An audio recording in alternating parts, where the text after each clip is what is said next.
ሰላም ጤና ይስጥልን ክቡራን ተመልካቾቻችንና አድማጮቻችን ዘውዱ መንግስቴ ነኝ ከዚህ ከአገር እንግሊዝ። አሁን የዘውዱ ሾው አጫጭር ዜናዎችን አቀርብላችኋለሁ፣ አብራችሁን ቆዩ። በቅድሚያ ርዕሶቹን እነሆ። ፋኖ በምርኮ ተጥለቀለቀ፣ ምሽጎችም ተደረማመሱ፣ ታዋቂው ባለሀብት ራሳቸውን አጠፉ፣ በመቀሌም የፈንጂ ፍንዳታ ተከሰተ፣ ህወሓት ትጥቅ በፍጹም አልፈታም አለ፣ ባንዲራው በአዲስ አበባ ውዝግብን አስነሳ። አሁን ወደ ዝርዝሩ እንሄዳለን፣ አብራችሁን ቆዩ። የጎፍ ክፍለ ጦር ከደሴ 45 ኪሎ ሜትር ርቀት ላይ የጠላትን ምሽግ በመሰባበር ድል አስመዘገበ። የአማራ ፋኖ ብሔራዊ ንቅናቄ ምኒልክ እዝ ልጅ ኢያሱ ኮር የጎፍ ክፍለ ጦር ነው ጠላት ይመካበት የነበረውን ፍርሴ ተራራ ምሽግ በመክተት የጠላትን ኃይል ሞርተረኞቹ ምሽጉን ታርጌት በማድረግ በደቂቃዎች በመስበር ነው ጠላት አንድ ጥይት ሳያፈነዳ ወደ አልቡኮ ወረዳ ሳልመኒ መፈርጠጡ ታወቀ። በሌላኛው ግንባር የገባው የክፍለ ጦሩ ምክትል ሻለቃ ነጋሽ ከተማን በደቂቃዎች ውስጥ የተቆጣጠሩት ሲሆን የክፍለ ጦሩ ቃኝ ምክት ሻለቃ ደግሞ ደጋጋ ከተማን ተቆጣጥሯታል። በተቆጣጠሩት በሁሉም የኦህዴድ ብልጽግና ቡድኖች የአማራ ህዝብ ለመጨፍጨፍ መሳሪያ ተተኳሽ መግዣ የህዝቡን ኑሮ አቅም ያላገናዘብ ዋጋ ተምኖ ሊቸበችብ የነበረው ማዳበሪያ ነው ከደበቀበት በከተማው ዙሪያ ለሚገኙ አርሶ አደሮች በነፃ ማከፋፈሉ የተገለጸው። በዚህም ፋኖ ምን ያህል ለህዝባችን አዛኝና አሳቢ መሆኑንም አሳይቷል። የዚህ የግለሰብ ዙፋን ጠባቂ ቡድን ከተማዋን ለቆ ሲፈረጥጥ ውጭ ላይ ያገኛቸው ንጹሐን ላይ የተኮሰ የጥላቻ በትሩን ማሳረፉም ነው የተገለጸው። ይህ አልበቃ ብሎ ከደሴ መድፍና ተጨማሪ ኃይል በማምጣት አቧራ የሚባል ቦታ ላይ በማጥመድ በመድፍና ወደ ህዝብ በመተኮስ ጥላቻውን ያሳየ ሲሆን የሰው ሕይወት ባይጎዳም በርካታ ንጹሐን ንብረት ማውደሙ ነው የተገለጸው። መዳረሻውን ድልና ነፃነት የሆነው የአማራ ህዝብ የሁሉና ተጋድሎ ተጠናክሮ እንደሚቀጥል የአማራ ፋኖ ብሔራዊ ንቅናቄ ምኒልክ እዝ ልጅ ኢያሱ ኮር የጎፍ ክፍለ ጦር ህዝብ ግንኙነት ገልጧል። ከፍተኛ ቁጥር ያለው የጥምር ጦሩ ዘመቻ መሪን ጭምር ሳይቀር ፋኖን ተቀላቀሉ። ምርኮኛ አሁን በጣም በዝቶብኛልን ብሏል ፋኖ።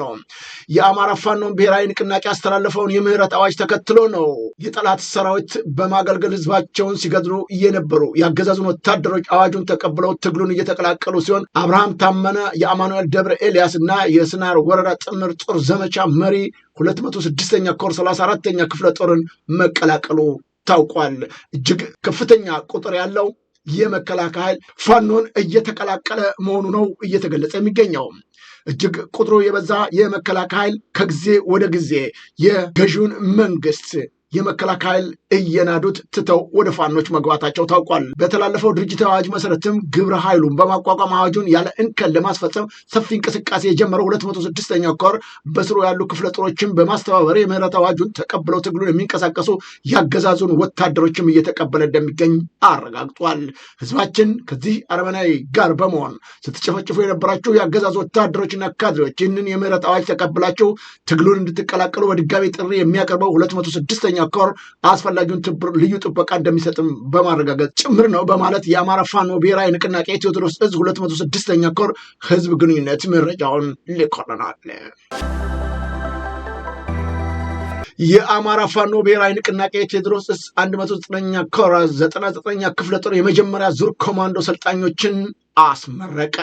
የአማራ ህዝብ ከመከራ ቋት ከፍዳ ቀንበር ከገባበት አዘቅት ካንሸራተተው ድጥ ከተገፋበት ማማ ላይ ሊወድቅ በተንገዳገደበት ዘመንና ጊዜ ጠላቶቻቸውን ገመድ ገምደው ሊሰቅሉን ሰቅለውም ሊያደርቁን አድርቀውም የጀርመኑ ናዚ አውስትራሊያውያንን፣ ሩሲያን፣ ይሁዳውያንን ጨምሮ ከ12 ሚሊዮን በላይ ህዝብ በመርዝ ጋር አድርቀው ሳሙና እንደሰሩ የእኛም የዘመናችን ሂትለሮች አድርቀው ሊያቀልጡን ሲንቀሳቀሱ ከሰሜን እስከ ደቡብ ከምስራቅ እስከ ምዕራብ እየተናበበ እየተዋጋ እያዋጋ እያሰለጠነ እያስመረቀም ይገኛል ሲል ገልጿል።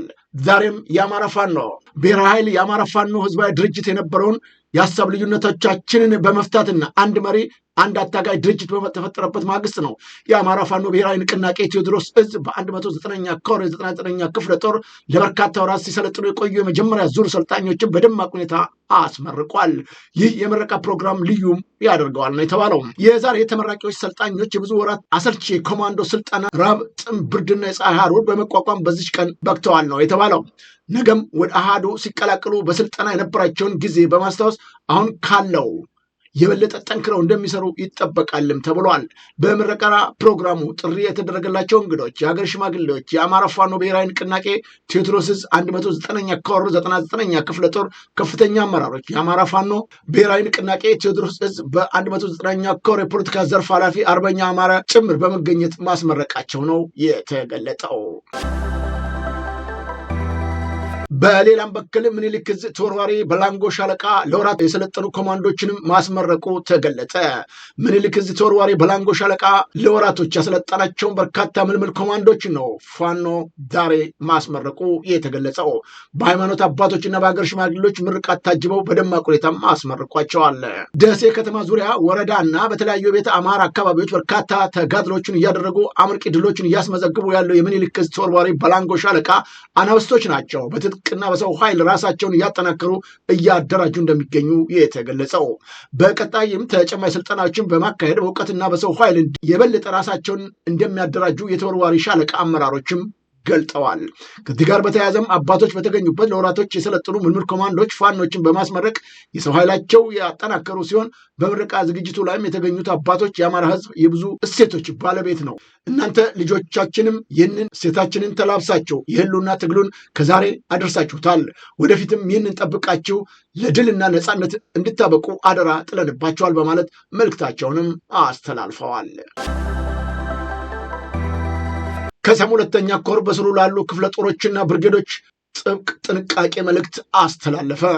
የህልውናውን የማጥፋት ዘመቻ ከታወጀበት ቀን ጀምሮ የአማራ ፋኖ ራሱን ለማስከበር በዱር በገደሉ በደምና ባጥንት እየተዋደቃችሁና እየታገላችሁ ይህንን ስርዓት ለማፍረስና ለመገርሰስ የተሰለፋቸው የፋኖ አመራሮች፣ የፋኖ ሰራዊት እንዲሁም የአባት አርበኞችና የተከበረው ውድ የአማራ ህዝብ ሆይ አሁን ካለነው ይልቅ የሚመጣው ይከፋልና ይህንን የአገዛዙን የጉሪላ ሰራዊት መንገዱ ላይ የተገኘው ማንኛውንም የአማራ ህዝብ ህፃን፣ አዛውንት፣ ወጣት፣ እርጉዝ እንዲሁም የሃይማኖት አባቶችን ጭምር ሳይመርጥ እየረሸንና እያጠፋ እንዲሁም እያፈሰ ስለሚገኝ የከሰም ኮር የነፃነት ታጋይ የፋኖ አመራሮችም ሆነ ሰራዊቱ ማንኛውንም የታጠቁ ሰራዊት በመጠርነፍና ወደ አንድ እዝ ወይም ካምፕ በማስገባት መቆጣጠርና ህዝባችንን ካላስፈለገ ብዝበዛና እልቂት ማዳን ግንዛቤ መፍጠር ይኖርብናል።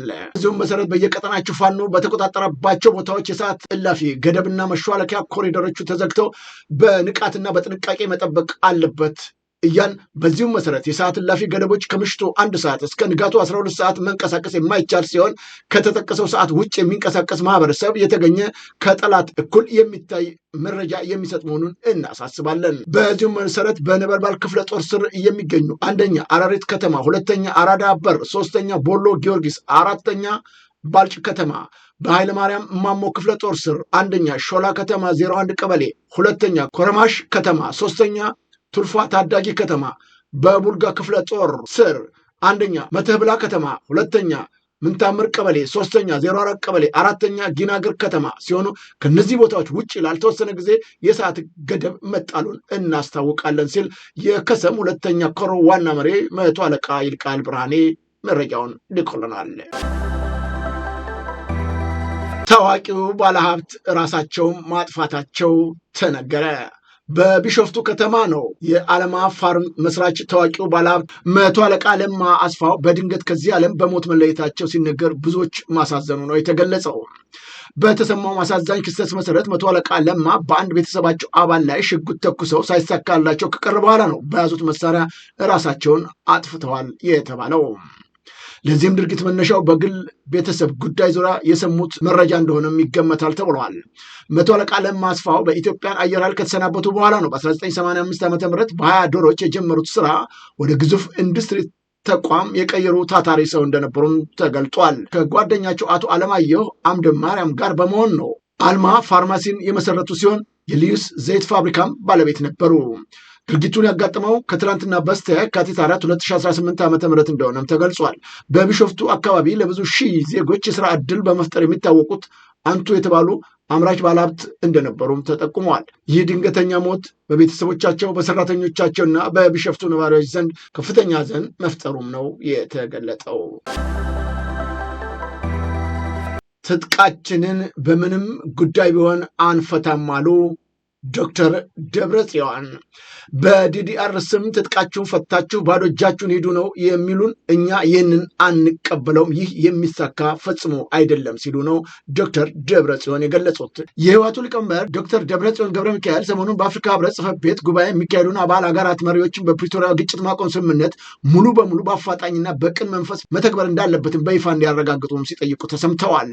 ደብረጽዮን መሪዎቹ በግጭት ማቆም ስምምነት ፈራሚዎቹ መካከል ቅርጽ ያለው ፖለቲካዊ ንግግር እንዲጀመር የሚያስችሉ እርምጃዎች እንዲወሰዱ የአፍሪካ ህብረት የግጭት ማቆም ስምምነት መቆጣጠሪያ መከታተያ ማረጋገጫ ስርዓት ተግባራዊ እንዲሆንም እንዲጠናከር ጠይቀዋል። የአፍሪካ ህብረት የግጭት ማቆሚያ ስምምነቱን የመጠበቅ ህግና የሞራል ኃላፊነት አለበት ያሉት ደብረጽዮን ስምምነቱ አተግባበር ላይ የሚፈጠር መዘግየትና ብዥታ ይበልጥ ለአለመተማመንና አለመረጋጋት እያሰፋ እንዲሄድ ያደርጋልን ብለዋል። ይህ በእንዲህ እንዳለም የህወሓቱ ሊቀመንበር ዶክተር ደብረጽዮን ገብረ ሚካኤል በትግራይ ክልል ያለውን ሁኔታ አሳሳቢ መሆኑን የሚገልጽ ደብዳቤ ለህብረቱ አስገቡ። ህወሓት ህብረቱ የሰላም ስምምነቱ ባለቤትና ዋስትና መሆኑን በደብዳቤ ባስታወሱበት በዚህ ወቅት ነው ስምምነቱ እንዲከበር የማድረግ ፖለቲካዊና ሞራላዊ ግዴታ እንዳለበትም ገልጠዋል። ህወሓት ህብረቱ የሰላም ስምምነት ባለቤትና ዋስ መሆኑን በደብዳቤው ባስታወሱበት በዚህ ወቅት ነው ስምምነቱ እንዲከበር የማድረግ ፖለቲካዊና ሞራላዊ ግዴታ እንዳለበት በመግለጽ አሁን ያለው ሁኔታ በዝምታ ሊመለከት እንደማይገባም አሳስበዋል። በክልሉ ያለው ሁኔታ በከፍተኛ ፍጥነት እየተበላሸ መሆኑን የጠቀሰው ደብዳቤው ወቅታዊ ውጥረት ወደ ቀድሞ መጠነ ሰፊ ግጭት የመመለስ ከፍተኛ አደጋ ስላለው ጉዳዩ ቀጠናዊና ደህንነት ስጋት ተደርጎ ሊወሰድ እንደሚገባም አመልክተዋል። በተጨማሪም ዳግም ወታደራዊ ቅስቀሳና ንቅናቄ መኖሩ የጠቀሰው ድርጅቱ በክልሉ ህዝብ ላይ የእንቅስቃሴ ገደብ፣ ኢኮኖሚያዊ ጫናና ፖለቲካዊ መገለል እየተፈጸመም ነው ሲል ወንጅሏል። የሊቀመንበሩ ፊርማ ባረፈበት በዚህ ደብዳቤ ህብረቱ ለአፍሪካ ችግሮች አፍሪካዊ መፍትሄ በሚለው መሪ መሰረት በዚህ ወሳኝ ወቅት ቁርጠኛ አመራር እንዲያሳይም ጥሪ አቅርበዋል። በመቀሌ የፈንጅ ፍንዳታ ተከሰተ። የመቀሌ ነዋሪም ተረጋግቶ አካባቢውን እንዲጠብቅም ጥሪ ተላልፎለታል። በመቀሌ ከተማ ነው ከምሽቱ 3 ሰዓት አካባቢ የፈንጅ ፍንዳታ ተከስቶ እንደነበረ የተገለጸው። በሰውና በንብረት ላይ የደረሰ ጉዳት ለጊዜው አለመኖሩም ታውቋል። የከተማው ሰላምና ጸጥታ ጽሕፈት ቤት ለመቀሌ ኤፍኤም በሰጠው መረጃ ምሽቱ 3:30 አካባቢ በአዲ ሀቅ ክፍለ ከተማ መቀሌ ዩኒቨርሲቲ አዲ ሀቂ ካምፓስ ዙሪያ የፈንጂ ፍንዳታ መከሰቱ ነው የተገለጸው። ፍንዳታው በሰውም ሆነ በንብረት ላይ ጉዳት እንዳላደረሰም ተገልጿል። የፈነዳው ፈንጂ የመቀሌ ከተማን ሰላምና ጸጥታ ለማናጋት ህዝቡን ለማሸበር ዓላማ ባላቸው የጥፋት ኃይሎች ሆን ተብሎ የተፈጸመ ነው ያለው ጽሕፈት ቤቱ ጥቃቱ በሰው ሆነ በንብረት ላይ ያደረሰው ምንም አይነት ጉዳት ባይኖርም በፍንዳታው ድምፅ በርካታ ህዝብ ተደናግጧል ሲልም ገልጿል። ፍንዳታው የመቀሌን ህዝብ ለማሸበር የካቲት 11 በዓልን በሰላም እንዳይከበር በሚፈልጉ ተላላኪዎች ሆን ተብሎ የተፈጸመ ነው ሲልም ከሷል። ይህንን ድርጊት የፈጸመ ጸረ ህዝብ ኃይሎች በቁጥጥር ስር ለማዋል የመቀሌ ከተማ ፖሊስ ከሚመለከት የጸጥታ አካላት ጋር በመተባበር በትኩረት እየሰራ እንዳለም ገልጿል። ህብረተሰቡም ተረጋግቶ አካባቢ መጠበቅ እንዳለበት ያሳስበው ጽሕፈት ቤቱ ስለ ፍንዳታው አፈጻጸምና ስለ ፈጻሚዎቹ የሚመለከተውን ዝርዝር ማጣራት ተጠናቅቆ ሲያልቅ ይፋ ያደርጋል ሲልም አሳውቋል። አሁን ወደ ውጭ ዜናዎች እናመራለን። አረብ ኤሚሬትስ የተባበሩት አረብ ኤሚሬትስ በሱዳን ግጭት ዙሪያ የቀረበበትን ክስ አስተባበለ። የተባበሩት አረብ ኤሚሬት በኢትዮጵያ ውስጥ ለሱዳን ፈጥኖ ደራሽ ኃይሎች RSF ወታደራዊ ስልጠና እየሰጠ የጦር መሳሪያ ድጋፍ እያደረገች ነው በሚል በሮይተርስ የቀረበባትን ዘገባ ነው በሙሉ ድምፅ ውድቅ ማድረጓን ዘ ናሽናል ዘግቧል። የክሱ ምንጭ የሮይተር የዜና ወኪል ኤሚሬትስ በኢትዮጵያ በኩል ለፈጥኖ ደራሽ ኃይሎች ድጋፍ ታደርጋለች በሚል ዘገባ አውጥቶ የነበረ ቢሆንም የኤሚሬትስ ምላሽ ግን ሀገሪቱ የቀረበባትን ወታደራዊ ጣልቃ ገብነት ክስ መሰረተ ቢስ ነው ስትል አስተባብላለች። የሀገሪቱን አቋም የተባበሩት አረብ ኤሚሬትስ ትኩረት በሁለቱም ተፋላሚ ወገኖች መካከል ድርድር እንዲጀመር ማገዝና ያልተጠበቀ ሰብአዊ ድጋፍ መስጠት ላይ ብቻ ያተኮረ መሆኑን ማሳውቃለች። ኤሚሬት ከሰብአዊ ድጋፍ ባለፈ በሱዳን ግጭት ውስጥ ምንም አይነት እጅ የለም ስትል ነው በድጋሜ ያስተባበለችው። የሶማሌላንድ ባንዲራ በአዲስ አበባ ውዝግብን አስነሳ። አፍሪካ ህብረት የመሪዎች ጉባኤ ላይ ነው የሶማሌላንድ ባንዲራ በአዲስ አበባ ላይ ታይቶ መወገዱ በማህበራዊ ሚዲያ ላይ ከፍተኛ መነጋገሪያ መሆኑ ተገለጸ። ክስተቱ የተፈጠረበት ቦታ ባንዲራው ተሰቅሎ የታየው በአዲስ አበባ መስቀል አደባባይ በሚገኘው የአዲስ አበባ ሙዚየም አቅራቢያ እንደሆነም ነው የተገለጸው። ዘሆርን ፍሪኩዌንሲ እንደዘገበው ከሆነ ባንዲራው ከሌሎች የአፍሪካ ሀገራት ባንዲራዎች ጋር ለጥቂት ጊዜያት አብሮ ተሰቅሎ እንደነበረም ገልጿል። ጉዳዩ በማህበራዊ ሚዲያ መነጋገሪያ ከሆነና ቪዲዮ ከተሰራጨ በኋላ በጸጥታ አካላቶች አማካኝነት ባንዲራው ወዲያውኑ እንዲወርድ መደረጉ ተገልጿል። የሶማሌ ተቃዋሚዎችም ክስተቱን ተከትሎ በሞቃዲሾ የሚገኙ አክቲቪስቶች እና የማህበራዊ ሚዲያ ተጠቃሚዎች ከፍተኛ ቁጣቸውን መግለጻቸው ነው የታወቀው። ይህ ድርጊት የሶማሌን ሉዓላዊነት እንደሚጋፋም በተለያዩ ወገኖችም ተገልጧል። ሶማሌላንድ ራሷን የቻለች ሀገር መሆኗ ብታውጅም በዓለም አቀፍ ደረጃ ከቅርብ ጊዜ ወዲህ እስራኤል የሰጠችውን እውቅና ጨምሮ ተቀባይነት ገና አከራካሪ መሆኑን ለውዝግቡ መባባስ ምክንያት መሆኑም ተገልጿል። ባንዲራው ለምን እንደተሰቀለ እስካሁን በይፋ የተሰጠ ማብራሪያ በኢትዮጵያ በኩል የለም። ክቡራን ተመልካቾቻችንና አድማጮቻችን ለአሁኑ ያቀረብኩላችሁ የዘውዱ ሾው አጫጭር ዜናዎች እነዚህን ይመስሉ ነበር። በቀጣይ ዝግጅታችን እስከምንገናኝ የዘውዱ ሾው ሚዲያን ሼር፣ ላይክ እና ሰብስክራይብ በማድረግ ወዳጅ ቤተሰቦቻችን እንድትወዱ ከወዲሁ በማክበር እንጋብዛለን። ከዜናዎቹ ጋር አብሬያችሁ የነበርኩት እኔ ዘውዱ መንግስት የነበርኩ። ጤና ይስጥልኝ።